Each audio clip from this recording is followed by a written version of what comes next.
Hello, doctor. Okay, doctor, can you say something about yourself, like your name and what country do you practice dentistry? Hi, I'm Dr. Nikhil Bahuguna.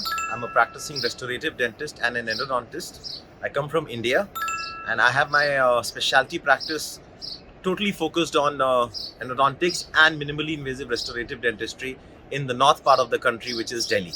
Dr. Nikhil, how long have you been practicing dentistry?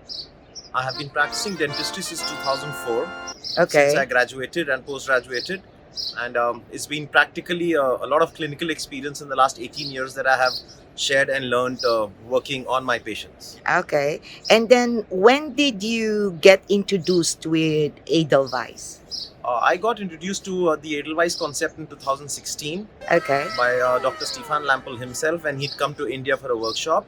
And after that, he was kind enough to invite me to Austria immediately after that. And since then, it has been no looking back. It has become an integral part of my daily dental practice. Okay. So, but what initially encouraged you to try Edelweiss?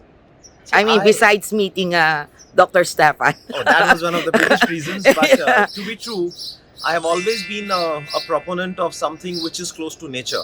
Even when people were doing porcelain fused to metal crowns, I used to request them not to cut a lot of crowns and do direct build-ups with composites, because my theory of practice was we do not need hard materials. We need something which is soft and as close to nature as possible. So when Edelweiss was introduced to me, it was a perfect combination of what I wanted and what I was being given. Because here we have a material which behaves exactly like the natural tooth. Because my thinking towards dentistry is not tooth-driven dentistry. It is more of the muscular-driven dentistry. If we use harder materials on the teeth, the joints overall are going to get stressed, which I was never in favor of. I rather have something which wears with time than something which is non-breakable. And that's exactly what the Edelweiss concept does for us. So, Dr. Nikki, before Edelweiss, what indirect restoration do you use before? Like porcelain, or is it zirconium? What system do you... Zirconium is something which I rarely touch. But yes, a lot of Emacs I used to use before. Emacs before. Yes, but the issue that I always face and I always discuss with my colleagues is, as many steps we have in dentistry, as many times we can go wrong. When we talk about indirect restorations, the preparation, the isolation, and then the impression, which is the biggest game changer. If your impressions are not right, no matter how good a lab it is, it will not fit. And then you trim the occlusion, we end up ruining the polish that they give to us. But here we had a material which, first of all, reduced my number of steps. There was no extra impressioning. And then it was polishable chair side with the same strength that the Emacs used to give me. So why not have the best of the softness inside and the hardness outside with immediate polishability, which is the surface for the stromatographic system. So that basically is the difference between Edelweiss and other system that you've tried?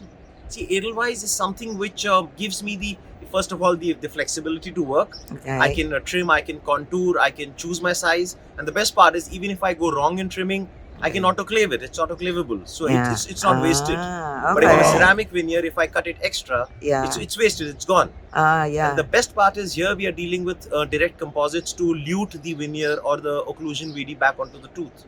So it's all under our control. So the problems with the amine degradation of the resin cements or the handling properties, the flow is not there.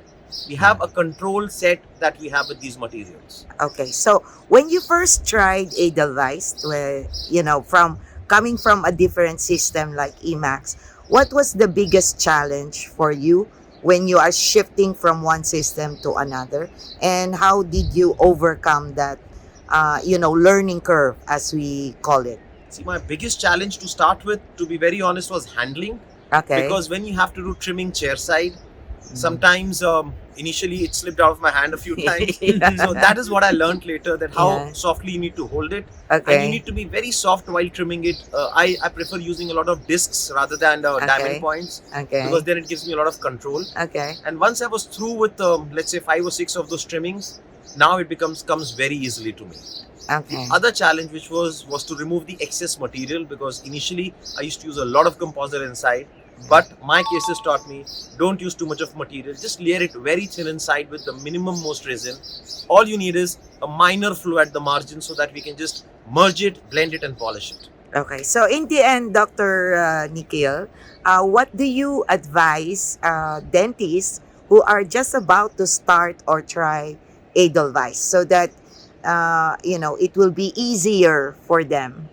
My advice would be, first, do not try with big cases, try with single teeth, and if possible, just for the first 2 3 times, make the impression of the case that you're trying to work, and do your trimming outside the mouth so that when you're working on a patient, it's very easy for you to now just fit it, bond it, and complete it. Because once you get the hang of how to trim it and how to adapt it onto the tooth, then the work is fairly simple. So even for a beginner, if I have to compare between a direct composite layering or an Emax veneer, even compared to them, this is a much easier technique that you can start with. Okay, thank you so much, Dr. Thank you. Nikhil. Okay, bye.